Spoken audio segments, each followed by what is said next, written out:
Hi, I'm your host Mark Aaron, and welcome to In Focus by U Multicultural, where we focus on civic issues here in Winnipeg. And in today's episode, we'll be talking to the Winnipeg Humane Society on how the pets are handling the COVID-19 and how Winnipeg can help support them during the cause.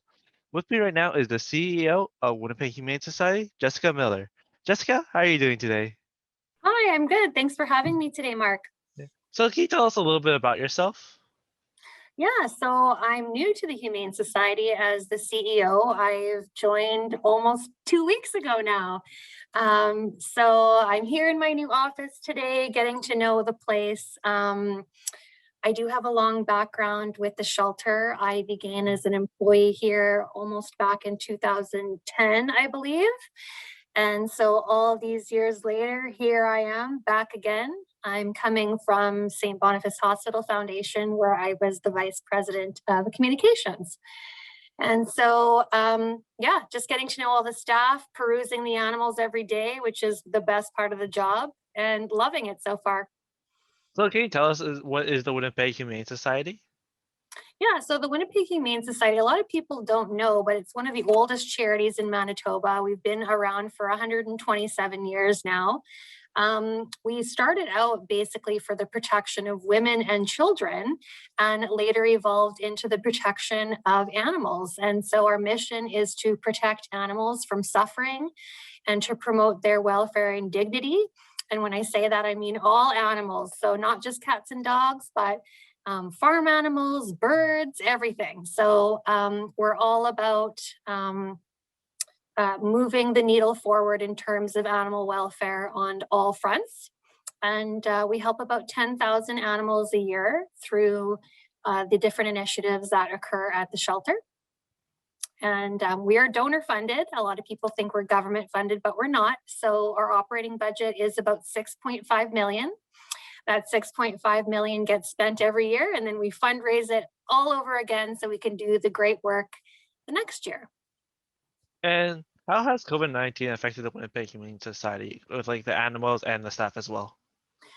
Yeah, COVID-19 has been tough on the shelter in a few different ways. You know, not only do our staff deal with, difficult instances every day, but going through a pandemic while being on the front line and trying to help the animals the best they can, I feel has had an impact. And so culturally, we're trying to be there for each other, lend a hand, remember that we're all just human and we're doing the best that we can. Economically, we've done pretty great so far. We've done a lot of different conversions with some of the programming we have to try to still have a viable business option for people to support us through their donations. And some examples of that are we have an education program that we provide birthday parties. We used to do it in person, but now we're doing virtual birthday parties. We have a behavior department. So, should you need to book your animal for classes and try to extend their training, you can still do that, but of course, virtually. So, it's not quite the same, but we're trying to do the best we can to continue to be up front and center to continue to give people the services they need to have happy, healthy, trained animals. Um, One thing that I was really proud of us for doing, it was before I started, but we've created what we call an animal food bank for lower income families that have been affected by COVID 19. Mm. And should their job situation have discontinued in some type of way, or economically they're just looking for some assistance, they can apply through us for this program to help them continue to feed their animal, until we're kind of on the upside of the pandemic. Um, the animals are still up for adoption. We are still doing adoptions in person. You just have to make an appointment. And we promise that we are doing it full sanitization and socially distanced, but you can still come and find a furry friend to help you out at home, which most people are spending a lot more time at home. So it is really a great time to think about if an animal can fit into your life. And what were the struggles that you guys faced while in the COVID-19 restrictions?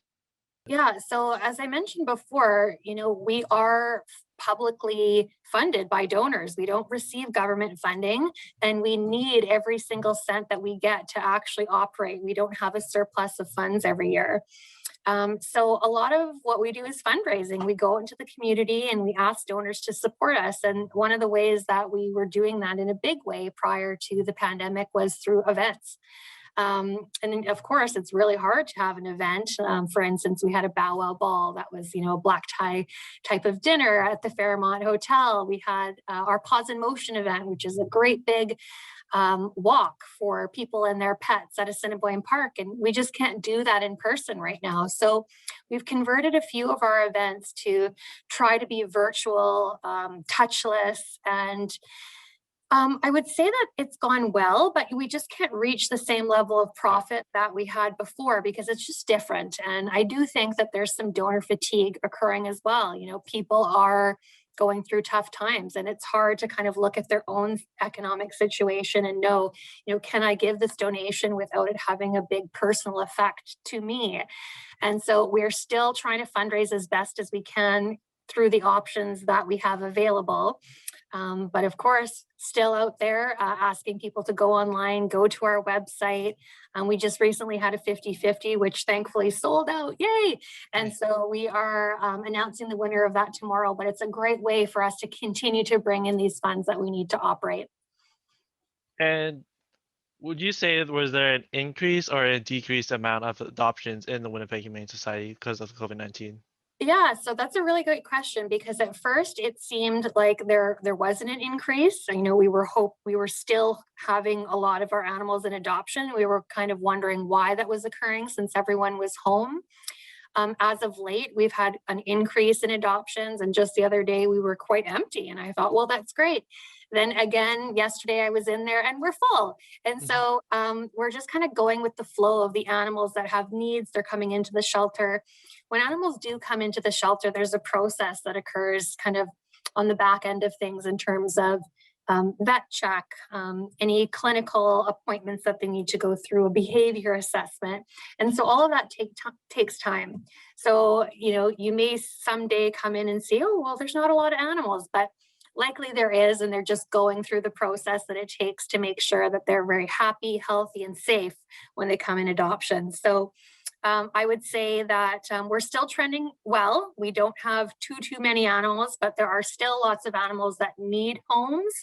And so, it's a great time to come and kind of take a peek around. And do you have any future events that you guys are planning for, even though there's COVID still happening? Yeah, so we have our event. It's called 1001 Donations, and it's coming up shortly. I just wrote a little blog post about it, which you will see in the coming weeks. It's occurring in March. And so you can donate online virtually to this event. It's kind of like a radiothon, but again, there will be no one here speaking in person, all kind of pre-taped interviews as well as live interviews. And the goal of the event is to really tell some heartwarming stories, some things about love, loss, the human-animal connection, and why that's so strong and what it means to the public. Because I think when we're all going through this tough time in our lives, we forget some of the positive parts of our lives. And a lot of that for our donors is animals and, the relationships that we have with them. And so the goal of that event is to kind of tell the different stories of great outcomes that have occurred with the Humane Society and kind of a little bit more about our processes that we have within so you understand how the operation works as a whole. And how can the Winnipeg community can help you during these times, even though they can't adopt a pet? Like, how can they help support Yeah. the Winnipeg Community Society? Yeah, and that's such a great question because Yeah. people sometimes they see our posts online, they see, cute puppies and kittens and everyone who needs a home. And we understand, you can only have so many pets, or maybe you live in an apartment, and there's lots of reasons why people can't add another pet to their home. But if you love animals, you can help us by a donation. You can go online. It's very easy to make a donation, or you can call us if you're not used to using the computer. And, it doesn't need to be big. Some people, I think, get intimidated by, I don't have a lot of money to give. But that's okay because every penny counts. And I'm so sincere when I say that, every little bit of money helps us run this shelter. So if you're able to make a donation, a financial donation, that's great. If you're not, we have a list of supplies that we often look for on our website. So you can drop by, blankets, towels, etc., treats. Those are all things that we either use in shelter or we provide to our foster families so they have some resources if there's an animal in foster, they're not quite ready to go to adoption, so they need some time in a home to settle. So you can do that as well. Always kind of look online. We're very active on social media on lots of different platforms. So you can see if we have a 50-50 coming up. Although there is a prize that goes back to the person, the other half of that goes to us towards our operating costs. So participating in any of our events is also a fabulous way to support. And we're just thankful for any support. We know that it's tough times, and we're happy to provide the services that we do to Manitobans in the best way that we can during this time. All right. Thank you so much for your time, Jessica. Thank you, Mark. Well, that's it for today's episode of In Focus by U Multicultural. I'm your host, Mark Aaron, and a special thank you to Jessica Miller and the Winnipeg Humane Society for their time. Hope you stay safe and have a nice day.